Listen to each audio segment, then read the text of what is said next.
berbincang-bincang dengan kalian topik tentang kepemimpinan Buddhis. Maksudnya kepemimpinan Buddhis di sini itu sebetulnya kalau kita berbicara tentang kepemimpinan itu ada minimal ada dua aspek. Satu adalah aspek dari kualitas yang harus dimiliki oleh seorang pemimpin. Lalu yang kedua, aspek yang kedua, yang kalau menurut saya itu adalah bagaimana cara untuk memimpin. Nah, untuk malam ini kami akan lebih banyak ke kriteria, maksud itu kualitas yang seyogianya dimiliki oleh seorang pemimpin. Sedangkan aspek bagaimana cara memimpin itu malam ini kami sama sekali tidak akan menyinggungnya. Nah, untuk itu tolong dari pihak host, tolong jadikan saya sebagai co-host karena saya akan share file. Saya akan ini share file PowerPoint. Ya. Sudah, Bante. Sudah ya? Jadi co-hostnya. Oke. Ya.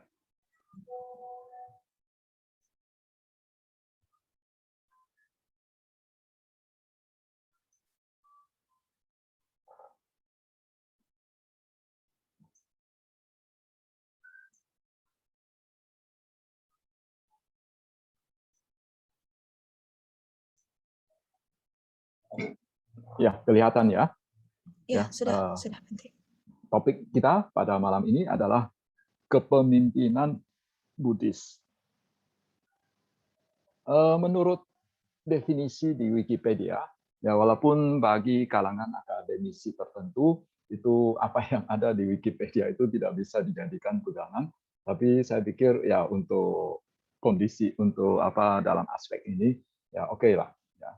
Jadi kalau menurut definisi di Wikipedia itu kepemimpinan adalah proses memengaruhi atau mempengaruhi atau memberi contoh oleh pemimpin kepada pengikutnya dalam upaya mencapai tujuan organisasi.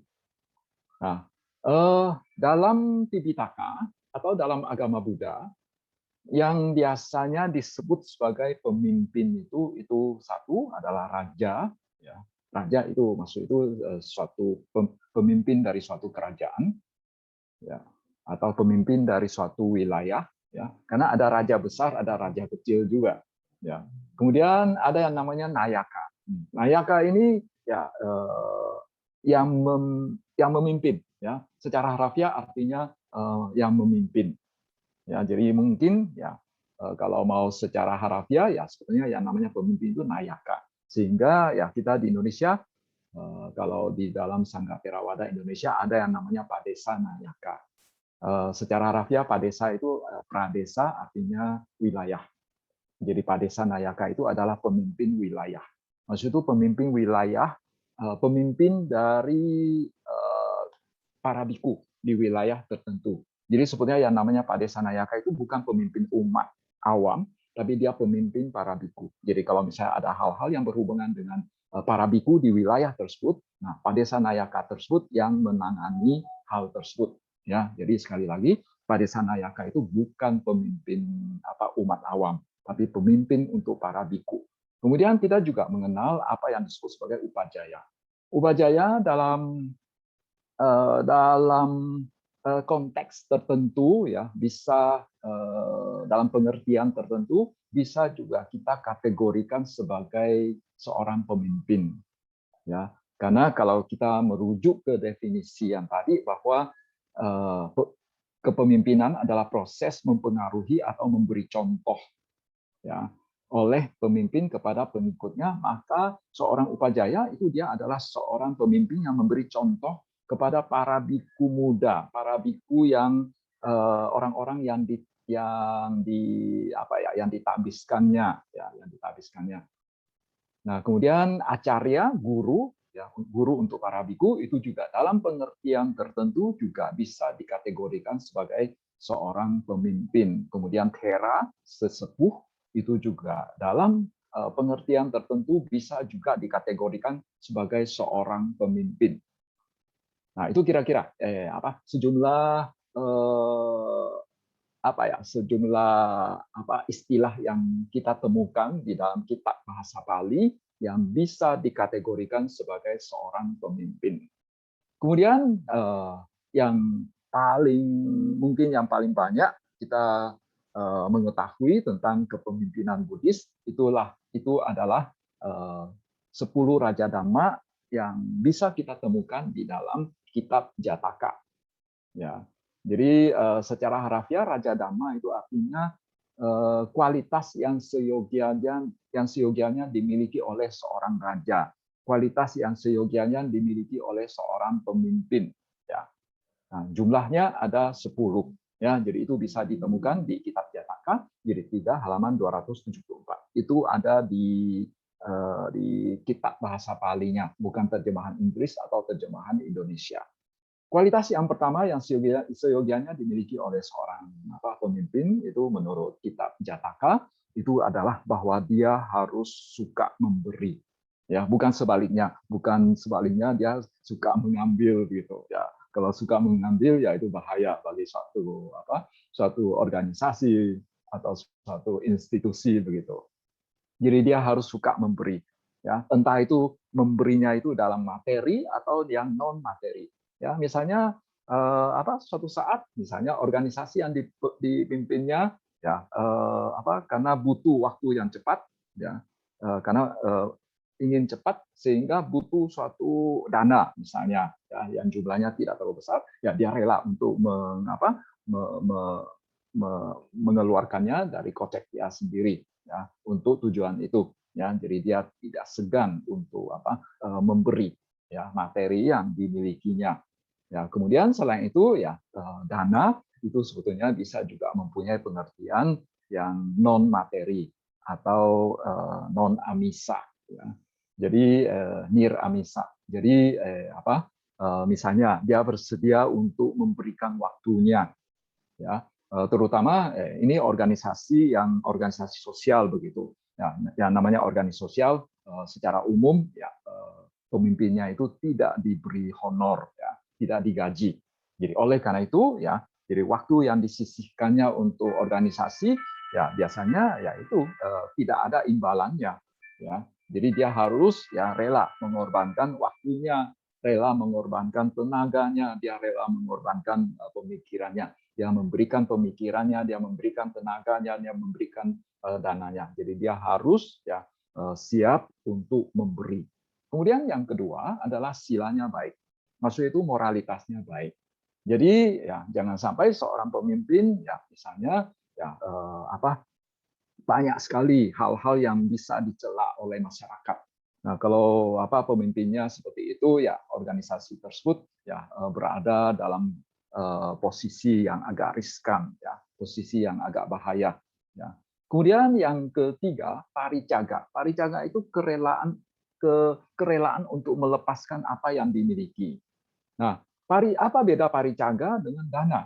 Paricaga itu pengertiannya lebih luas. Kalau dana itu lebih banyak ya sebetulnya dana lebih banyak ke materi. Kemudian waktu memberikan dana itu ada pihak yang mendapatkan manfaat.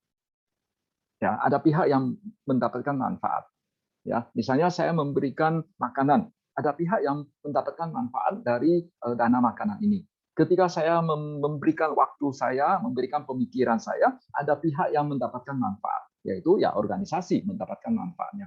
Tapi dalam hal paricaga, kerelaan untuk melepaskan itu seringkali itu tidak ada yang mendapatkan manfaatnya. Misalnya saya kasih contoh, dalam kelahiran lampau dari Siddhartha Gautama, ya dari Buddha Gautama, itu dalam banyak kelahiran beliau hidup sebagai beliau terlahir di dalam istana sebagai seorang pangeran pewaris tahta. Jadi sebetulnya kalau dia mau ya dia bisa mewariskan tahta kerajaan dari ayahnya.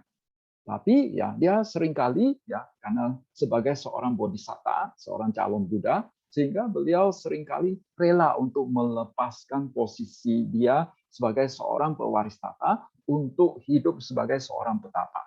Jadi dalam banyak kelahiran ya dari cerita-cerita di Jataka kita banyak membaca bahwa sang pangeran ya dalam yaitu kelahiran lampau dari Buddha Gautama sampai ngerek pangeran ya rela meninggalkan istana untuk masuk hutan, hidup sebagai seorang petapa. Nah, itu salah satu contoh paricaga. Paricaga yang lainnya itu adalah kerelaan untuk melepaskan ya keluarganya, anak, istrinya ya. Dalam hal ini tentu saja ya tidak boleh dilepaskan begitu saja ya. Tentu saja harus mendapatkan persetujuan dari anak dan istrinya ya. Kemudian yang keempat, ajawa. Ajawa itu artinya lurus ya. Kalau di dalam Manggala ya Manggala Sutta ya, uju suhuju ca ya. Nah, itu lurus. Maksudnya itu sebagai seorang pemimpin jangan terlalu banyak main akal-akalan ya. Kalau pemimpinnya suka akal-akalan, nanti anak buahnya juga ikutan main akal-akalan, nah kacau nanti organisasinya ya. Jadi pemimpinnya harus lurus ya. Tapi bukan berarti ini tidak tahu tentang politik ya. Dia tahu tentang politik, tapi dia tidak banyak bermain politik ya. Dia tidak banyak main akal-akalan begitu ya. Jadi dia harus lurus dan jujur ya, jujur. Kemudian yang kelima, Mandawa. Mandawa itu bisa sinonim dengan mudu. Mudu itu merdu kalau bahasa Indonesianya. Nah, suaranya merdu. Seringkali kita menafsirkan arti kata suara merdu itu sebagai suaranya nyaring gitu. Sebetulnya bukan. Suaranya merdu itu artinya suaranya lembut ya, suaranya lembut. Dan Mandawa di sini berarti dia sebagai seorang pemimpin itu lembut. Lembut di sini itu bukan berarti lembek begitu. Begitu. Jadi misalnya dalam situasi tertentu harusnya dia bersifat keras, dia bersifat tegas, ternyata dia bersifat lembek. Nah, itu tidak benar. Maksudnya lembut di sini itu adalah dia tidak bersikap kasar ya, dia tidak bersikap kasar ya. Misalnya dia menjaga ucapannya ya, jangan melukai hati orang lain ya, sikapnya ramah ya. Ya, itu yang dimasukkan dengan bersikap lembut ya. Kemudian 6, tapa. Tapa secara harfiah berarti panas atau energik ya, energik ya. Nah, jadi seorang petapa artinya seseorang yang semangat, seseorang yang energik sebetulnya. Ya, jadi seringkali di masyarakat seringkali ketika kita mendengar istilah dia mau pergi ke hutan untuk bertapa. Kadang-kadang ya di benak sejumlah orang ya muncul kesan seolah-olah orang ini malas ini. Ya, hanya mau meditasi saja. Tapi sebetulnya pengertian asli dari seorang petapa itu adalah seorang yang siap untuk bekerja keras, seseorang yang bersemangat, seseorang yang energik ya. Jadi seorang pemimpin itu dia harus seorang yang energik ya, tapa di sini ya. Jadi kadang-kadang dia juga mencakup ya yang namanya wirya di sini ya. Ya, dia selalu bersemangat ya. Nah, kalau pemimpinnya saja tidak bersemangat ya apalagi anak buahnya ya. Kemudian yang ketujuh, akoda. Akoda itu berarti tidak marah ya. Tidak marah. Jadi misalnya dia sebagai seorang pemimpin ya, dalam posisi yang tinggi ya, ketika anak buahnya melakukan kesalahan ya, dia tidak marah-marah ya, dia tidak marah-marah. Tidak marah-marah di sini itu bukan berarti dia itu tidak bersikap tegas ya. Beda ya antara sikap tegas dengan marah ya. Dia tidak perlu marah tapi perlu bersikap tegas. Jadi misalnya ada hal yang harus dia tegaskan bahwa tidak boleh melakukan itu, ya dia harus tegaskan tentang hal itu. Tapi bukan berarti waktu dia menegaskan hal itu, dia batinnya itu diliputi oleh kemarahan. Bukan. Ya, ini maksudnya. Jadi dia tidak marah-marah. Kadang-kadang di dalam kitab suci, ya, di dalam Tipitaka, terjemahan dalam bahasa Indonesia, kadang-kadang kita menemukan istilah bahwa Sang Buddha ketika ada sejumlah biku misalnya melakukan sejumlah kesalahan atau ada perilaku sejumlah biku yang tidak bagus ya, sehingga dicela oleh masyarakat, sehingga Sang Buddha dikatakan memarahi para biku.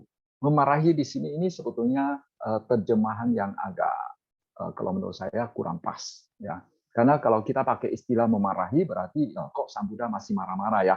Ya. Harusnya mungkin lebih tepatnya itu ya istilah bahasa Palinya itu sebetulnya wigarahi. Wigarahi yaitu harusnya menegur ya, menegur. Jadi Sang Buddha menegur ya para biku yang perilakunya tidak bagus. Ya, ya. Jadi sekali lagi ya, jadi sebagai seorang pemimpin, seyogianya tidak suka marah-marah, ya, tidak suka marah-marah dan apa?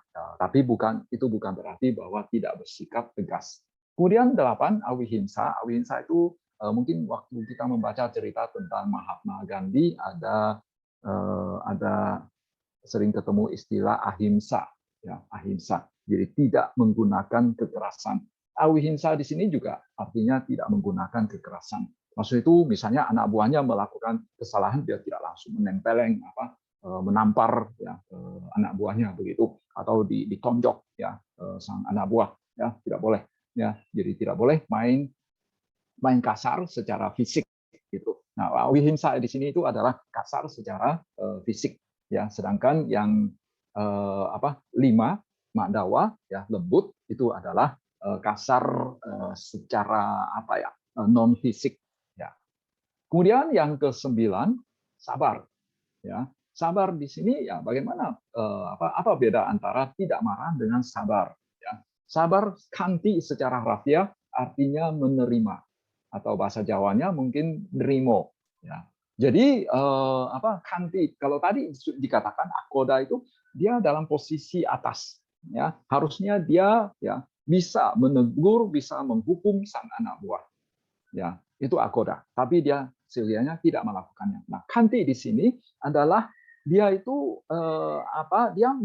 dia siap untuk menerima sesuatu yang misalnya satu hinaan, ya, suatu suatu perlakuan yang tidak enak, ya, terutama ya dari pihak luar, ya, pihak luar organisasi, misalnya dia dimaki-maki tapi dia tetap bersabar, ya.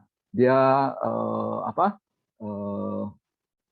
dia mendapatkan perlakuan yang tidak baik, ya, misalnya dari orang yang posisinya lebih tinggi, ya, ya tidak mungkin ya, suatu pemimpin organisasi itu dia betul-betul seluruh dunia itu dia hanya yang paling tinggi itu tidak, ya, pasti ya walaupun dia sebagai pemimpin suatu organisasi pasti ada orang yang posisinya lebih tinggi, misalnya para pejabat.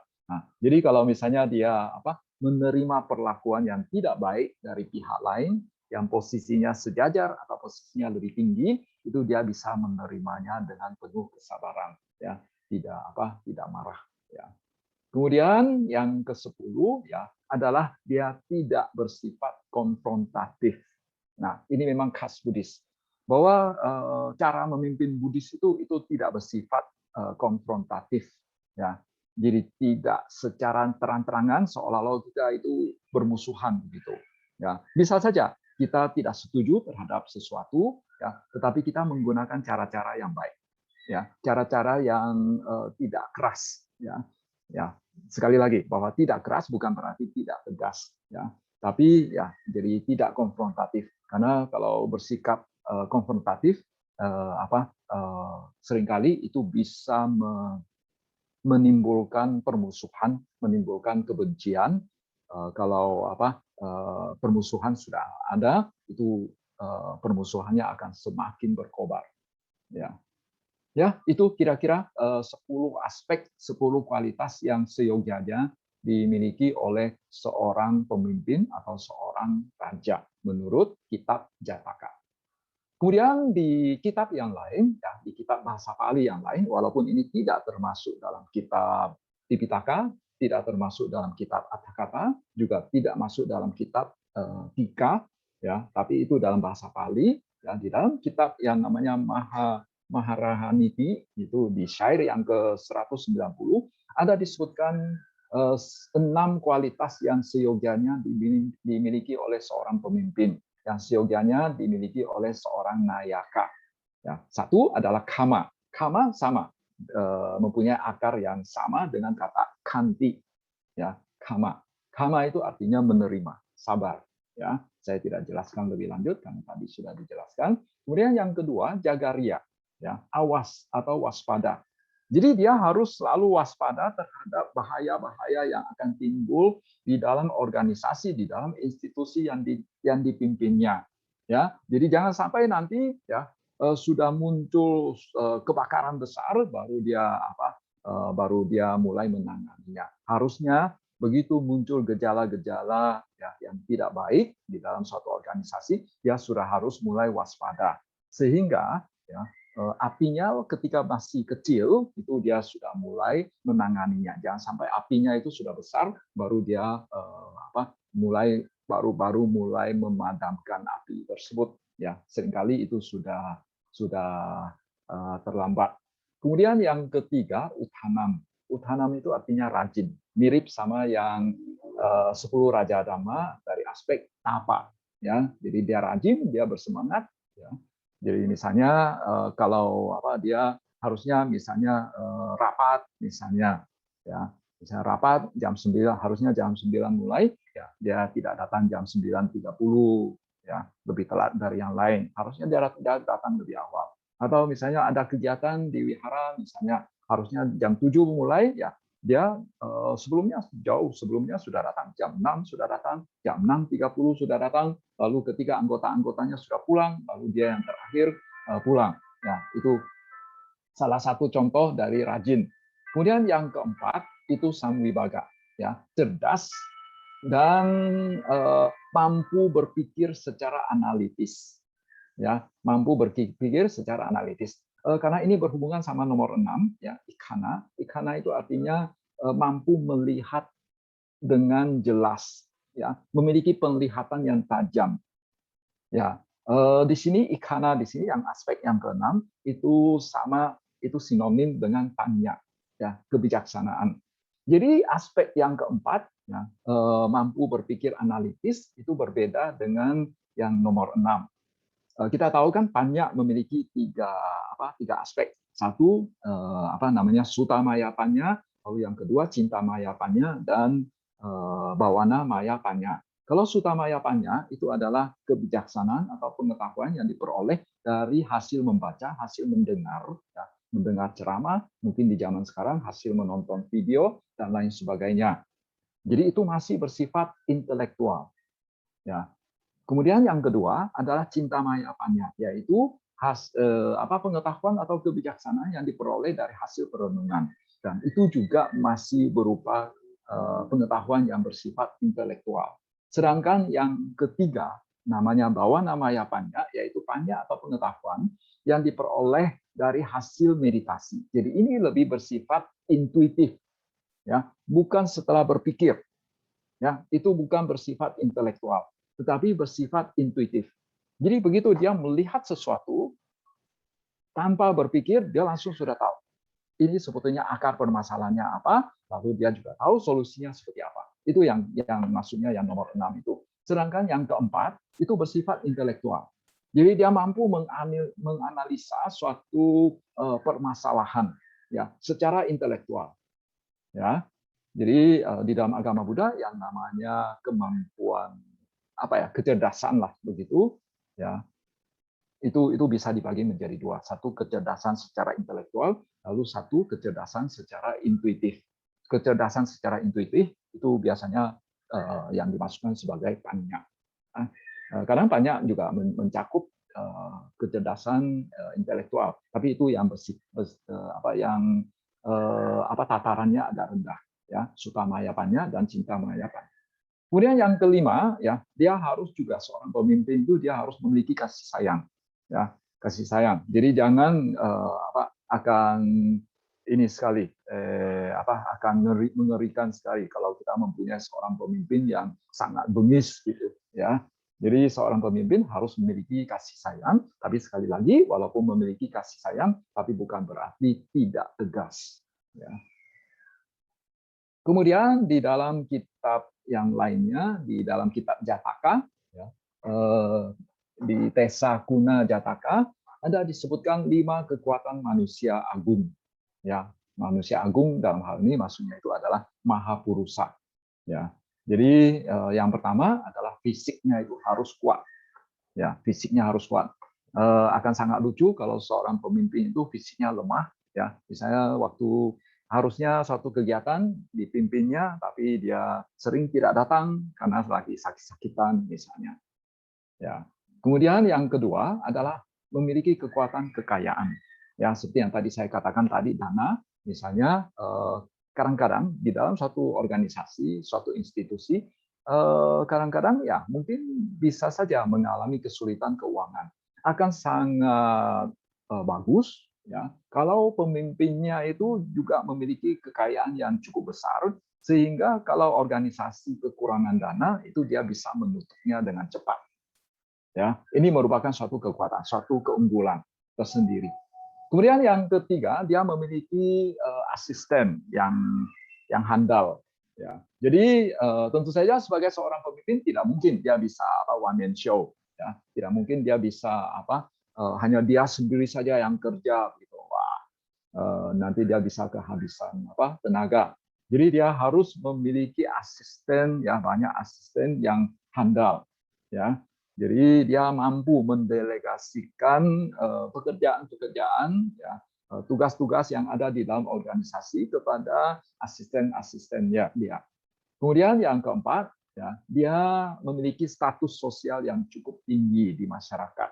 Nah, itu merupakan sebuah keunggulan tersendiri. Ya, jadi misalnya dari pengalaman ya. Jadi kalau suatu daerah pemimpin agama Budanya itu di dalam masyarakat itu memiliki status sosial yang tinggi, itu biasanya itu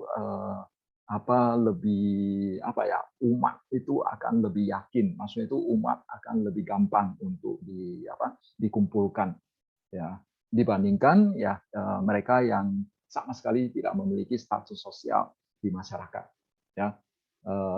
Ya, ini merupakan suatu keunggulan kalau memilikinya. Kemudian yang kelima adalah memiliki banyak kebijaksanaan, dan ini mirip sama yang sebelumnya, yaitu ikana. Ya. Ya, jadi ini adalah 5 kekuatan manusia agung. Ya, yang apabila seorang pemimpin memilikinya itu akan sangat bagus. Ya, walaupun ya kadang-kadang kalau tidak memiliki salah satu di antaranya atau beberapa di antaranya sebetulnya masih bisa memimpin sih, tapi kalau memilikinya itu akan sangat bagus. Kemudian kita juga mengetahui bahwa di zaman Sang Buddha masih hidup ada 7 umat awam yang memiliki banyak pengikut. Banyak di sini itu maksudnya adalah lebih dari 500 pengikut. Misalnya Ibu Wisaka, lalu Damadina, Uga, Citta, Hataka, Alawaka, Jula, dan Anatha Pindika. Ya. Umat awam ini, yang mereka-mereka ini adalah umat awam yang memiliki banyak pengikut, ya, lebih dari 500 pengikut di zaman Sang Buddha masih hidup. Ya. Jadi suatu ketika ketika Hataka, salah satu di antaranya tujuh orang ini, yaitu yang nomor 5, Hataka, dia sedang berkumpul bersama ratusan pengikutnya. Lantas waktu itu Sang Buddha bersama Bante Ananda lewat tempat itu. Lantas Sang Buddha bertanya kepada Bante Ananda, Ananda, ya, mengapa Hataka dia bisa memiliki begitu banyak pengikut? Lantas Sang Buddha mengatakan, lantas Sang Buddha melanjutkan, langsung menjawab sendiri. Ini karena Sang Hataka ini memiliki 4 sanggaha waktu, 4 hal yang mampu merangkul banyak orang. Ya, ini juga seringkali di saudara kita yang Mahayana ini juga sangat penting, suatu praktek yang perlu dilakoni oleh seorang bodhisattva. Ya, biasanya disebut sebagai Pusa Sizefa. Ya, jadi 4 sanggaha waktu, yaitu 4 hal yang mampu merangkul banyak orang. Satu adalah berdana. Nah, tadi sudah dijelaskan, jadi kami tidak usah kita bicarakan lagi. Yang kedua adalah ucapannya itu ramah. Ya, jadi mirip-mirip sama yang 10 Raja Dhamma tadi, yaitu Mandawa. Ya, ucapannya ramah, jangan sampai ucapannya kasar. Ya, jadi kalau ucapannya kasar, wah nanti bisa membuat banyak pengikutnya itu tersinggung. Ya, beberapa waktu yang lalu saya sempat mendengar ada umat yang mengeluh ya bahwa dia habis kerja sosial di suatu organisasi Buddhis ya di wihara ya. Jadi waktu itu ya mereka habis melakukan kerja sosial lalu beristirahat di suatu wihara. Nah, waktu itu ada seorang pengurus wihara yang datang mendekat, lalu waktu itu mereka sedang istirahat, lalu sedang makan, ya, sedang makan ya konsumsi yang dibagikan oleh panitia. Jadi waktu itu ada seorang pengurus wihara datang, lalu ini dia langsung mengeluarkan kata-kata, ya, ini kalian jangan hanya makan saja, ya. Kalau hanya makan saja, ini nanti bisa masuk neraka, makan makanan wihara apa tidak memberikan kontribusi ke wihara kepada umat gitu. Jadi orang ini tiba-tiba datang langsung mengeluarkan ucapan-ucapan yang gimana ya, yang kurang bagus begitu, ya. Jadi sebagai seorang pemimpin atau seorang pengurus wihara itu harus jaga mulut kita. Jadi jangan sampai nanti ucapan yang kita ucapkan itu menyinggung perasaan pihak lain, ya. Jadi harus jaga mulut kita, ya. Yang ketiga adalah atacariya. Kita melakukan sesuatu yang bermanfaat untuk pihak lain, ya. Jadi mengapa anggota-anggota suatu organisasi mereka ingin bergabung di dalam suatu organisasi? Karena mereka dengan bergabung di dalam organisasi tersebut itu mereka bisa mendapatkan manfaat. Mendapatkan manfaat ini bukan bisa mendapatkan materi dan lain sebagainya, bukan. Maksudnya itu mereka dengan bergabung ke organisasi tersebut mereka misalnya bisa mendengarkan dhamma, ya. Mereka bergabung dengan suatu wihara, mereka bisa mendengarkan dhamma, mereka bisa mempraktikkan dhamma di wihara tersebut, ya. Mereka memiliki kesempatan untuk melakukan berbagai perbuatan baik, memiliki kesempatan untuk mempraktikkan dhamma di wihara atau di organisasi tersebut. Jadi harus kita perhatikan bahwa ini organisasi kita ini bisa membawa manfaat apa untuk anggota-anggota kita. Ya. Kemudian yang keempat samanatata, ya. Jadi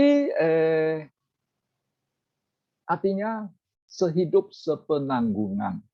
Jadi sebagai seorang pemimpin, ya, jadi jangan sampai itu ya mentang-mentang dia sebagai seorang pemimpin dalam posisi tinggi, udah ada. Jadi kalau dia datang, ya harus disiapkan kursi yang empuk. Ya. Kalau misalnya lagi makan-makan, dia makan makanan dia itu lebih istimewa dari anggota yang lainnya. Nah, itu kalau sikapnya seperti itu, ya itu sulit untuk mendapatkan hati di anggotanya. Ya.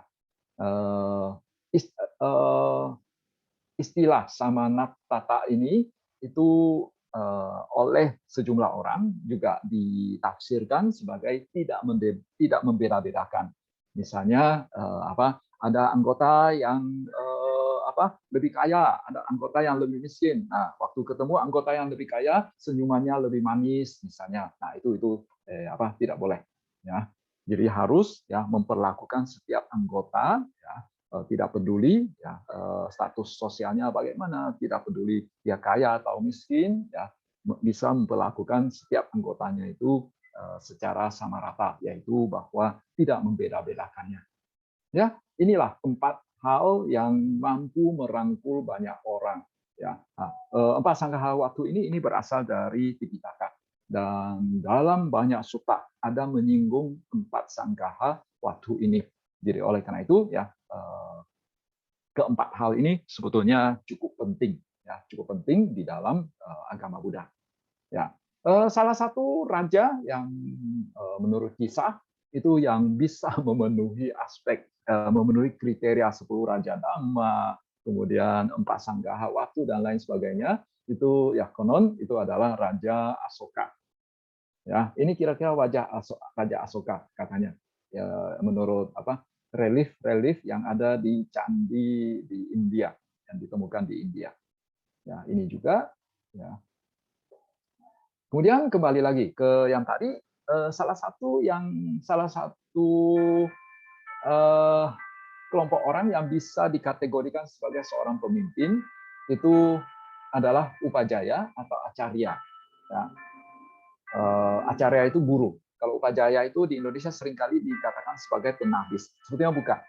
Dia bukan penabis, seorang biku, tapi dia seorang yang mengantarkan ya seseorang yang ingin menjadi biku, dia mengantarkan orang tersebut ke sangga untuk ditabiskan. Jadi yang menabiskannya itu sebetulnya adalah sangga, bukan upajaya. Upajaya ini sebagai sebagai seorang penengah, sebagai seorang mak comblang saja. Ya.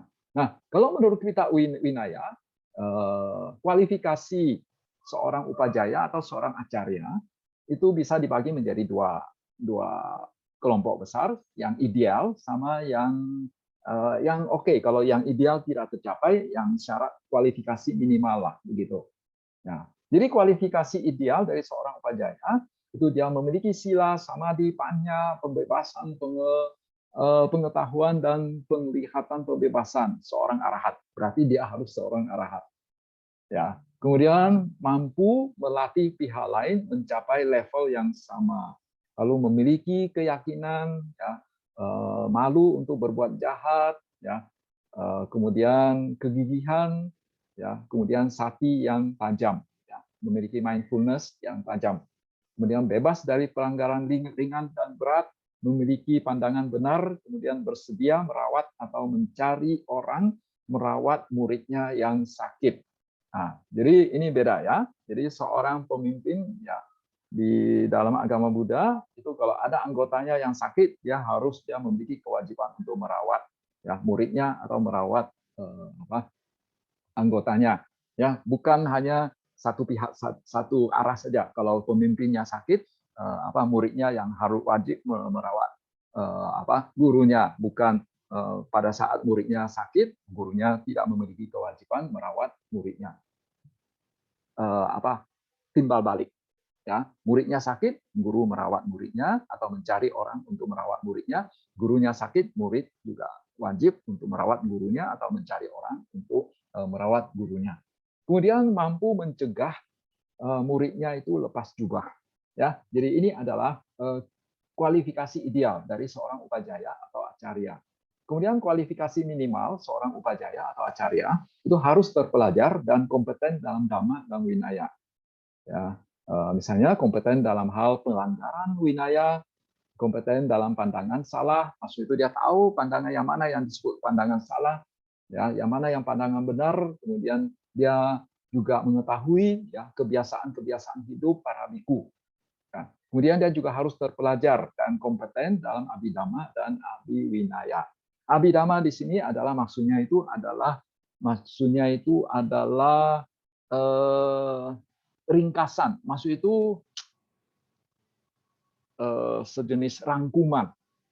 Ya, dia mengetahui rangkuman ajaran Buddha, rangkuman Dhamma, ya, yang sudah disusun secara sistematis. Ya, itu yang disebut sebagai abhidhamma di zaman kuno. Kemudian yang namanya abhiwinaya itu adalah rangkuman winaya ya yang sudah disusun secara sistematis. Artinya bahwa dia mempunyai suatu gambaran secara keseluruhan terhadap apa yang diajarkan oleh Sang Buddha dalam hal ini Dhamma, ya, dan juga dia memiliki suatu gambaran secara keseluruhan terhadap peraturan-peraturan yang dibuat oleh Sang Buddha terhadap para biku. Dalam hal ini winaya.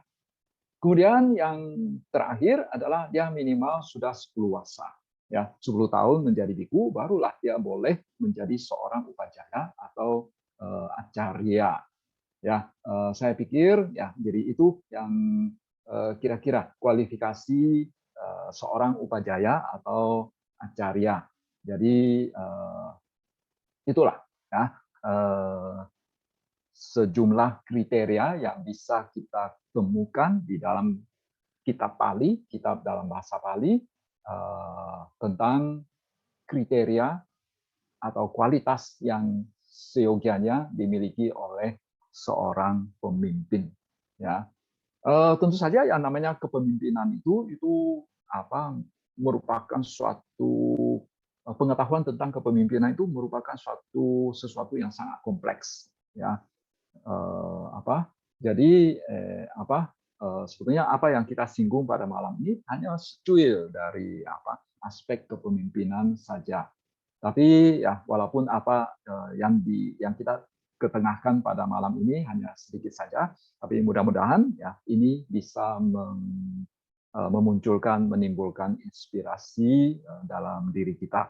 Ya, walaupun mungkin kita sendiri bukan seorang pemimpin suatu organisasi, tapi minimal itu kita adalah seorang pemimpin dalam keluarga. Misalnya sebagai kepala keluarga, ya, sebagai ayah dan ibu, sebagai seorang kakak, ya, yang lebih senior dari adik-adik kita. Nah, itu dalam pengertian tertentu kita juga sebagai seorang pemimpin. Ya, ya baik, itulah yang dapat kami sampaikan pada kesempatan ini. Ya, semoga membawa manfaat untuk kita semua. Semoga kita semua maju dalam dhamma, sabbe sata bhavantu sukhitata. Semoga semua makhluk hidup berbahagia. Akan saya bacakan. Terima kasih atas uraiannya, uraian Dhammadesananya, Bante. Izin bertanya, bagaimana cara paling efektif untuk menumbuhkan dan melatih kualitas 10 Raja Dhamma, 6 Nayaka Guna, dan 4 Sanggaha Watu bagi seseorang yang bertekad menjadi pemimpin yang baik dan bijak? Terima kasih, Bante Anumodana. Cara terbaik pada tahap awal adalah kita perlu berlatih sila samadhi dengan panya. Ya, karena kita tahu bahwa itu merupakan landasan dari segala dhamma yang baik. Nah, itu merupakan landasan dari segala kualitas yang baik, yaitu mengembangkan sila samadhi dengan panya. Kemudian supaya kita bisa memiliki kualitas-kualitas seperti itu, ya tentu saja itu perlu banyak berlatih, ya, karena yang namanya pemimpin itu butuh pengalaman sebetulnya juga, ya, butuh pengalaman. Jadi dengan memiliki pengalaman yang banyak, ya, ingin terus belajar, ya, ingin terus untuk memperbaiki diri, ingin terus untuk mengembangkan diri, ya, saya pikir itu secara perlahan-lahan, ya, kita akan memiliki kualitas-kualitas seperti itu.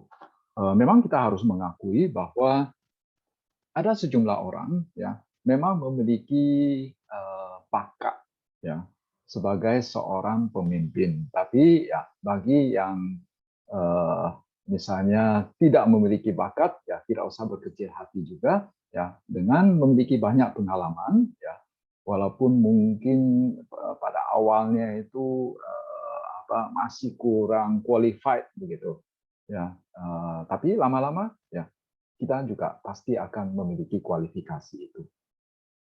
Ya, jadi makanya seringkali di dalam suatu organisasi, walaupun mungkin orang tersebut itu pada awalnya itu waktu masih mudanya itu biasa-biasa saja, tapi kalau dia sudah berusia tua, ya, misalnya sudah cukup senior begitu di dalam suatu organisasi, itu tetap dia mampu memimpin karena memang itu banyak aspek itu bisa diperoleh melalui pengalaman, ya, dari pengalaman.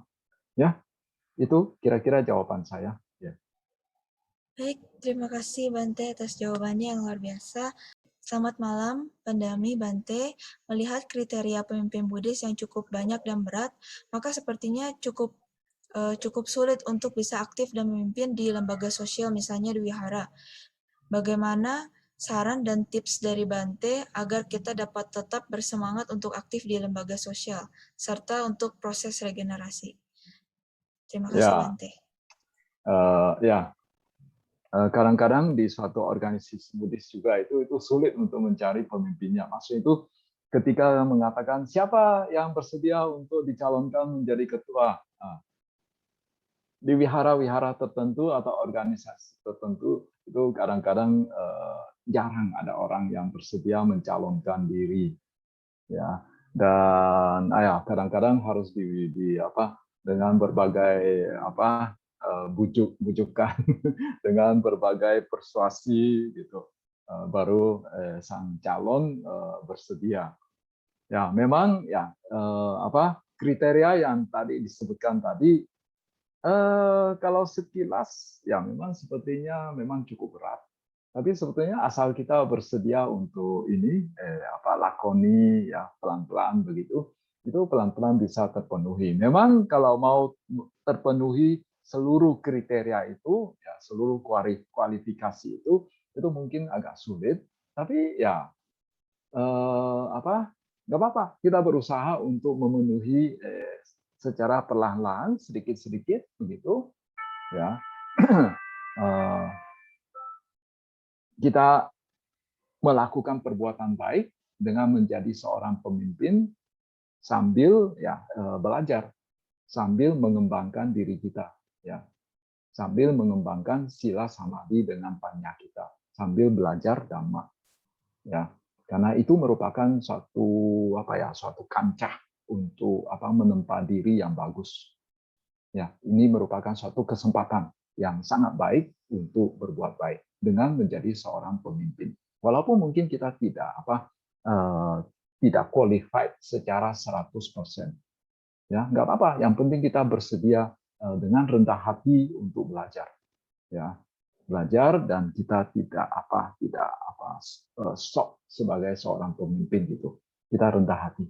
Ya, siap untuk belajar. Ya, itu saja jawaban saya. Selamat malam, Namo Buddhaya Bante. Saya ingin bertanya, bagaimana caranya menghadapi orang yang hanya ingin menginginkan sesuatu yang senang-senang aja dalam organisasi? Terima kasih, Bante. Ya, memang ketika kita berada di dalam satu organisasi, kita akan menghadapi terutama organisasi sosial, ya. Karena yang namanya organisasi sosial tidak seperti perusahaan. Perusahaan itu untuk masuk ke suatu perusahaan itu perlu diwawancara oleh HRD. Ya. Jadi dia dari pihak HRD itu sudah bisa menyaring ya, orang-orang yang kita kehendaki. Walaupun sudah demikian, itu kadang juga itu belum tentu 100% bisa berhasil. Apalagi yang namanya organisasi sosial. Organisasi sosial, ya kita menerima siapa saja yang bersedia untuk bergabung. Jadi kita tentu saja akan menghadapi berbagai macam orang. Ya. Jadi ada yang bagus, ya ada yang ya mempunyai niat yang tidak baik atau perilaku yang tidak baik. Ya, kita gunakan ini zuhui kita menggunakan kebijaksanaan kita, ya, kita menggunakan pengetahuan dhamma kita untuk mencoba untuk menghadapi orang-orang seperti ini dan kita harus ingat bahwa walaupun orang ini perilakunya tidak baik atau mempunyai niat yang tidak baik, tapi kita tidak boleh menolak mereka karena ini organisasi sosial, ya mereka berhak untuk bergabung. Jadi yang bisa kita lakukan adalah kita mencegah kerusakan yang ditimbulkan oleh orang-orang seperti ini di dalam organisasi kita. Nah, kita meminimalkan ya hal-hal yang tidak baik yang mungkin bisa ditimbulkan orang-orang seperti itu. Nah, itu juga sekaligus melatih kemampuan kita untuk mengembangkan kebijaksanaan kita, mengembangkan kemampuan kita untuk berhadapan dengan berbagai tipe orang. Ya namanya manusia itu tidak ada yang sempurna, ya tidak ada yang sempurna. Jadi di dalam organisasi pun, ya apalagi yang organisasinya semakin besar, anggotanya semakin banyak, itu tidak gampang memang menghadapi orang-orang. Tapi kalau kita sudah mampu menghadapi orang-orang seperti ini, ya ini dari pengalaman saya dulu waktu masih muda, ya waktu ikut ya organisasi tertentu gitu, mereka-mereka yang aktif dalam organisasi, ya setelah terjun ke masyarakat, mereka yang aktif dalam organisasi pada saat berusia muda, lalu ketika mereka sudah dewasa, terjun ke masyarakat, ya sudah mulai bekerja, sudah mulai berwira swasta, umumnya itu mereka cukup berhasil karena waktu mereka masih muda sudah mampu menghadapi berbagai orang dan tidak seperti di perusahaan. Kalau di dalam suatu organisasi sosial itu kita tidak digaji, pengurusnya tidak digaji, jadi tinggal pandai-pandainya bagaimana kita menggelorakan semangat mereka. Nah, kalau kita sudah mampu mengaktifkan mereka itu, wah nanti apalagi kita jadi pemimpin di perusahaan di mana kita memiliki otoritas untuk memberi gaji kepada mereka, wah itu akan lebih gampang lagi untuk ya memanage gitu ya, mengelola ya anak buah kita. Ya, itu saja jawaban saya. Ya. Baik, bicara tentang seorang pemimpin, Bante, kita sebagai muda-mudi Buddhis dalam pengembangan diri agar bisa menjadi seorang pemimpin atau entrepreneur, apakah yang harus kita mulai lakukan sebagai muda-mudi Buddhis? Terima kasih, Bante. Ya, yang pertama ya itu kembali lagi bahwa aktif dalam organisasi muda-mudi kita.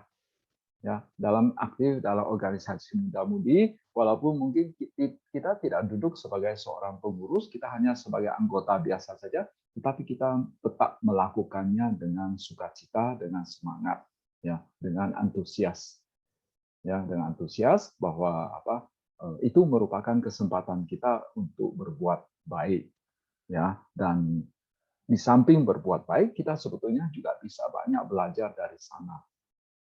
Ya, itu saja, ya. Saya mau tanya Bante, kalau misalnya kita mau jadi pemimpin, tetapi ada orang yang mau menjatuhkan kita. Nah, jadi kan gimana ya solusinya? Tapi kita misalnya udah melakukan yang terbaik nih untuk teman-teman kita semua, tapi ada aja yang mau menjatuhkan kita. Untuk menanggapi hal itu gimana ya Bante? Ya, kembali lagi bahwa yang namanya manusia itu banyak tipenya, ya, apalagi dalam satu organisasi sosial begitu. Jadi ya kita hadapi saja, ya. Yang penting ya niat baik kita bergabung dengan organisasi tersebut, kemudian kita bersedia untuk menjadi pemimpin dari organisasi tersebut, itu kita mempunyai niat dasar yang baik. Ya, kita mempunyai niat dasar yang baik, ya, terserah dia mau menjatuhkan atau apa, pokoknya saya tetap ya melakukan apa yang seyogianya saya lakukan sebagai seorang pemimpin, ya. Jadi tidak usah juga menaruh dendam, ya, karena seringkali kalau justru kita memfokuskan perhatian kita ke orang tersebut, malah orang tersebut itu tambah mendapatkan ajang untuk menampilkan diri. Ya, jadi kita abaikan. Tapi kalau misalnya ada hal-hal yang dia kritik, yang setelah kita refleksikan ke diri kita, ya kita merasa ada benarnya juga ya. Ya, kita memperbaiki diri. Tapi kalau misalnya kita sudah mencoba untuk melakukan refleksi diri, ternyata ya apa yang dikatakannya itu ya tidak benar, ya. Jadi kita jalan aja terus, ya. Jadi tidak usah peduli dengan orang-orang seperti itu. Ya, sekali lagi dengan terlalu memperhatikan orang-orang seperti itu malah seolah-olah memberikan ajang untuk show off dari orang tersebut. Ya. Selamat malam Bante, apakah ada hubungan antara meditasi dengan kemampuan memimpin? Terima kasih Bante. Ya, tadi ada disinggung salah satu kualifikasi yang sebaiknya dimiliki oleh seorang pemimpin itu adalah kesabaran, ya, kemampuan untuk mengendalikan emosi, kemudian juga kebijaksanaan, ya, ikana, ya, panya begitu. Nah, aspek-aspek ini berhubungan dengan meditasi sebetulnya. Ya, jadi dengan sering berlatih meditasi, ya, terutama berlatih meditasi satipatthana, ya, kita menjadi lebih peka terhadap gejolak batin yang ada dalam diri kita, maka pengendalian kemarahan kita, pengendalian emosi kita itu akan menjadi lebih baik.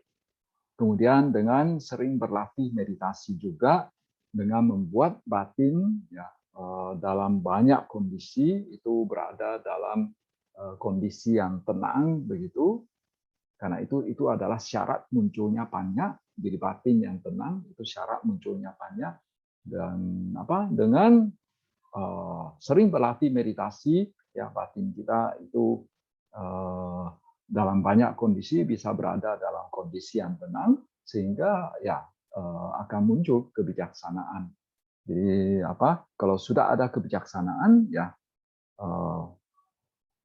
ketika berhadapan dengan suatu permasalahan, kita bisa mengetahui dengan baik akar dari permasalahan tersebut. Jadi sebetulnya kebijaksanaan itu ya salah satu aspek dari kebijaksanaan itu adalah dia bisa mengetahui sesuatu secara lebih mendalam, bukan hanya dari permukaan saja. Jadi dia mampu untuk melihat sampai ke akar-akar permasalahannya. Nah, jadi kalau dia sudah memiliki kemampuan seperti itu, maka ya kalau sudah tahu sebab dari suatu permasalahan itu seperti apa, maka solusinya juga biasanya otomatis kita sudah tahu solusinya apa.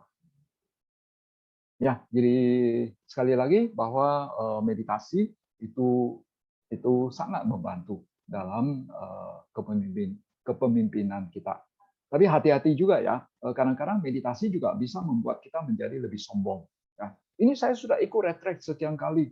Ya, jadi keangkuhannya itu malah membuat lebih angkuh ya, seolah-olah sudah jadi arahat begitu ya. Jadi omongannya juga sudah mulai tinggi-tinggi begitu ya.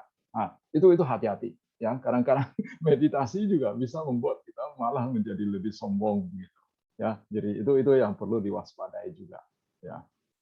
Ya, itu saja. Ya, ya sekali lagi saya menegaskan apa yang baru saya sebutkan tadi ya. Yang barusan disebutkan tadi sebetulnya baru sebagian dari aspek kepemimpinan yang terjadi dalam kehidupan sehari-hari. Walaupun itu sedikit, ya seperti yang tadi juga ada anggota yang menyatakan bahwa itu pun sebetulnya sulit untuk dipenuhi secara 100%. Tapi ya nggak apa-apa. Jadi jangan sampai juga membuat kita berkecil hati bahwa yang penting kita mau memulai. Kita mau memulai dengan mempraktikkan sila samadhi dampanya ya secara bertahap, ya pelan-pelan, ya nanti ya pasti kita akan menjadi semakin berkembang ya kita bisa memperbaiki diri kita semakin baik. Itu saja yang dapat kami sampaikan ya.